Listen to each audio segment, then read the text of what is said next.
Պարոն Ալեքսանյան, ձեր գործին անդրադառնալով, սպասեք, որ այսպես ժողովրդավարության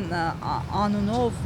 իշխանության եկածները կսահմանափակեն ձեր խոսքի իրավունքը եւ վտանգավոր ինչ-որ բաներ կգտնեն այդտեղ։ Դե չէի պատկերացնում, դե հիմա այն դուրս եկա, որ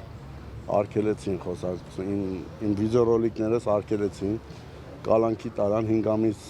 կալանք տարա Բերդում, 3 ամիս տնային կալանք, այսօր ոնց որ էլի խոսքի ազատությունը ոնց հասկացելի սահմանափակա իմ պահով չէ, вообще Հայաստանում, բայց հիմա ունեմ խոսքի ազատություն, կարամ էլի նույն իմ տեսքով դիմեմ իրան, ոնց որ միշտ եմ ասում, էլի ես եմ, այն սխալները ինքը ինչ անում է, ես պրոստը իրան ուղղություն եմ ցույց տալիս, ասում եմ մի արեք էլի, դրա համար չի կարելի մարդուն կալանքի տանել էլի։ Պարոն Ալեքսանյան, ճիշտ եմ հիշում, դուք 2018-ի այդ այսպես կոչված Թավշյա հեղափոխությունը աջակցողներից եք եղել։ Այո, աջակցել եմ մինչև 20 թվականի պատերազմը։ Ինչ փոխվեց հետո, պատերազմը ինչ փոխեց ձեր մեջ։ Մենք Արցախում շատ բան տեսանք, շատ վատ քայլեր տեսանք, որ այս իշխանության օրոք եղավ։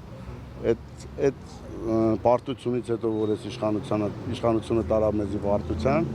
այդ 20 թվից հետո ես էլ չեմ աջակցել իրան, մինչև այդ 18 թվականի հեղաշրջման ժամանակ, ճիշտ է, Ռուսաստանում եմ եղել, բայց դե աջակցել ենք, փոփոխությանը միշտ ուզեցել ենք, բայց չենք պատկերացնի այս իրավիճակին կհասնի Հայաստանը։ Կորցնենք Արցախը,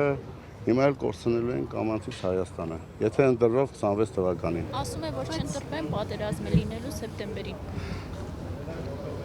Հա, ես հավատում եմ իր ասածներին, որ չընտրվի պատերազմ կլինի, բայց որ ընտրվի ավելի վատ պատերազմա լինելու։ Ինքը ամեն ինչը հիմա տեղյակ է, հիմա էսի հայտարարությունը, որ ինքը ասում է պատերազմա լինելու սեպտեմբերին, լինեմ, չլինեմ, լինելու է պատերազմը։ Իսկ հնարավոր հավանում եք, որ Նիկոլ Փաշինյանի եւ Իլհամ Ալիևի միջև պայմանավորվածություն որևէ լինի։ Ես այս մարդուց ամեն ինչ հավատում եմ։ Ամեն ինչ, ինքը կարա ընտրություններից, որ հասկանա ինքը չի ընտրվում, մի դեպք սարքի կազմակերպի սահմանին, լարում անի,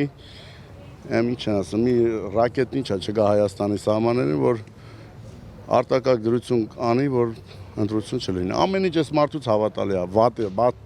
բացի լավից ամեն վատին իրան թող սպասի։ Բաժանորդագրվեք Արմաթ մեդիայի ալիքներին սոցցանցերում, հետևեք մեզ նաև Armat Media AM կայքում։